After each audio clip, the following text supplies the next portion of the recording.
Då har vi kommit till filmvisning. Filmregissören Robert Alaux, tror jag man uttalar det, från Paris har gjort en film, Derniers Assyriens. Han har under många år gjort filmer om assyrierna i Irak och Turkiet.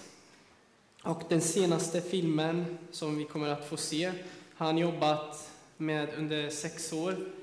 Där han har rest ner till Irak och Turkiet. Och filmen handlar om vårt folks situation, men även om folkmordet och dess konsekvenser. Jag säger välkommen till Robert. Bienvenue.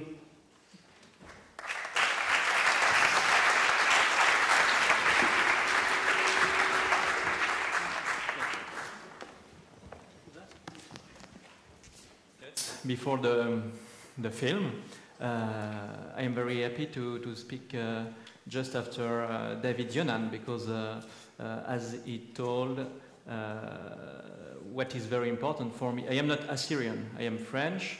What is important for me in making films about the Assyrian people, it is to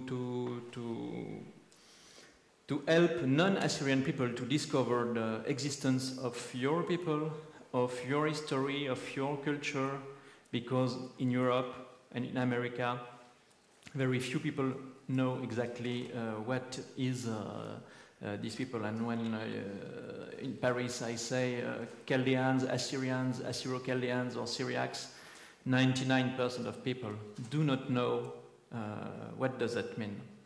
I worked during 8 years now on this question. I started to work strongly about this question in '97, and I visited Iraq at the time of Saddam Hussein. After the fall of Saddam Hussein, I went several times in Syria, I went several times in Turkey, in the southeast Turkey, in Akkari, in Tur-Abdin.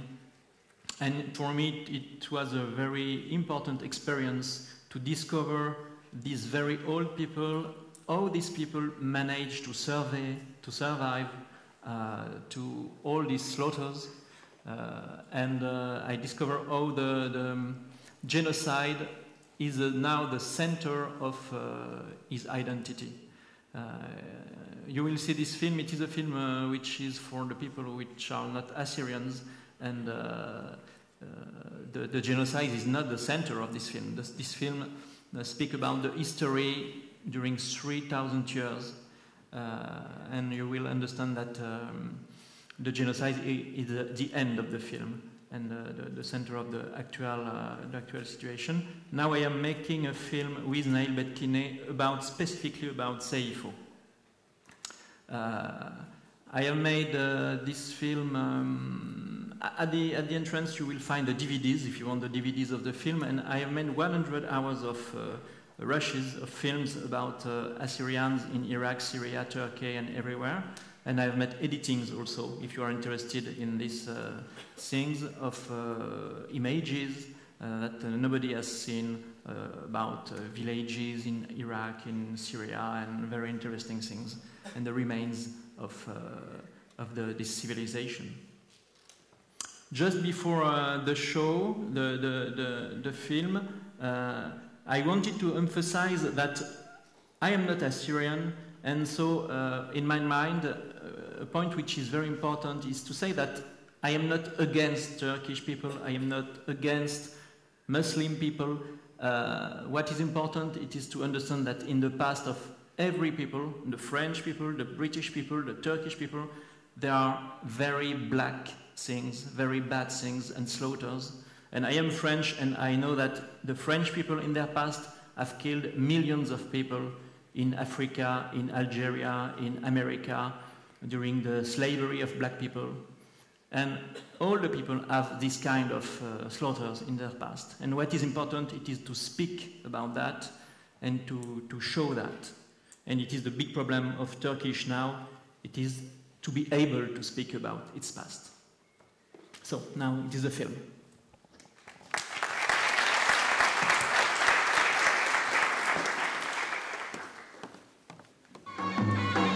It is a history.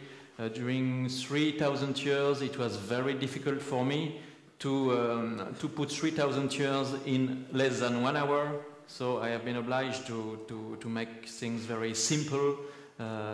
For example, I have used the example of the Assyrian Democratic Movement, but of course you know that there are many other parties which are very active. I think to ADO, because I think that many people in this room know the activity of the ADO movement and many other parties. But I choose to speak only about one because this film is for the people who are non-Assyrians. So as he told, I have made 6 DVDs. If you are interested in this question, with images of Iraq, of Syria, of Turkey, of all the villages, Assyrian villages in all this region. And it was really difficult to film because I was not allowed to film in Iraq, for example, and to film in Iraq without authorization. I can say that it was not very easy. Do you have questions?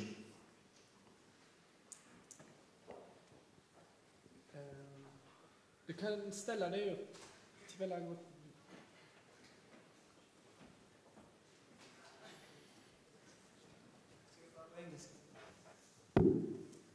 Hello, you heard me? I have a question about this movie. You mentioned that the Assyrian fly to the mountains from the Mongolian when they become Muslims. You said that was the Kurdish mountains. I just want to see if you can explain for me where did you get that information from? Because we still claim that area is Assyrian. I don't want to enter in all the details. As I said, this is a film which is very, very, very simple and very much more simple than the real things. And about the history of Assyrians, there are many different versions, and I am not a specialist. So I have read that in different books made by scholars, and I don't want to struggle on this question. I know that people say different things about that. I think it is not the most important. The most important is that the Western people have to know the existence of the Assyrian people and to know that the Assyrians say they are the descendant of all Mesopotamians. But of course, on different details, I know that there are different opinions. And for example, on the question of the words, I do not want to speak about the question of the names, Chaldeans, Assyrians, Syriacs, Arameans, etc. You know and I know this is very complicated. Nästa. Här nere. My question is... Det kommer en mikrofon här. Så.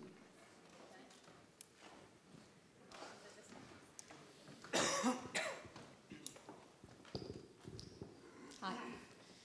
I would like to know when and how did you get in contact with the Assyrians for the first time?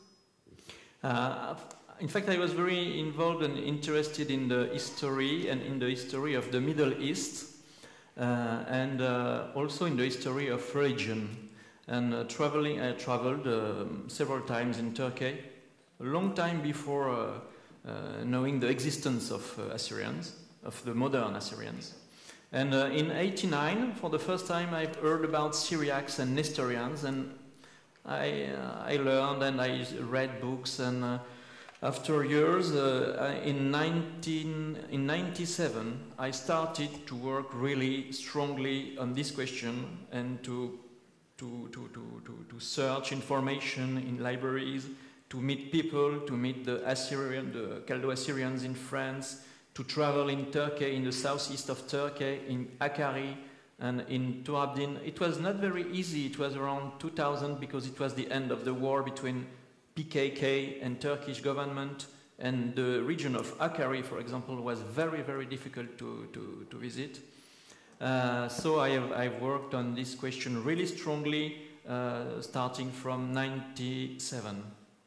And it is the gathering of all this question of religious identity and historical identity. And your people is really precisely the example of people who want to exist, who try to build a national identity, but who has also to deal with the question of religious identity and with the split between the different religious identity, with the influence of the Western countries, the Catholicism, which broke many things also in this Oriental world. And it is all these different influences which are really interesting, and for me it was a very interesting experience to discover your people. And from the human point of view, it is one of the most interesting experience in my life. Okay. One more question, Dr. Ara Sarafian. Can you hear me? Yes. There was an upbeat note in your presentation regarding the current situation in Turkey, that things that might be getting better. I'd like to know, why do you think that is not something tokenist by the Turkish authorities for public relations, as opposed to something substantial? For example, have you seen the Turkish state give any kind of restitution to the Assyrian community in terms of giving a church back or properties?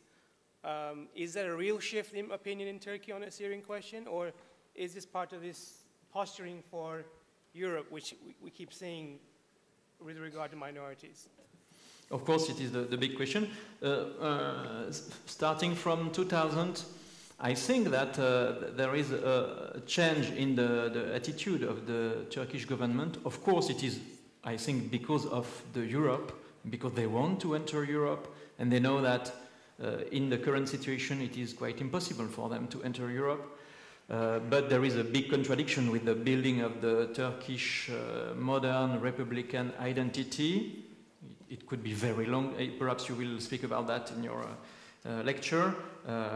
And the question is the building of the republic identity, and this building is a problem. And Turkey is unable to see its own past, and it is the question. But some Assyrians now are trying to go back. And so I have said that I am now making a film on Seyfo, specifically about Tur Abdin and Seyfo with Beth-Kinne. And we will speak about the First World War, but we will speak also a little bit about the current situation.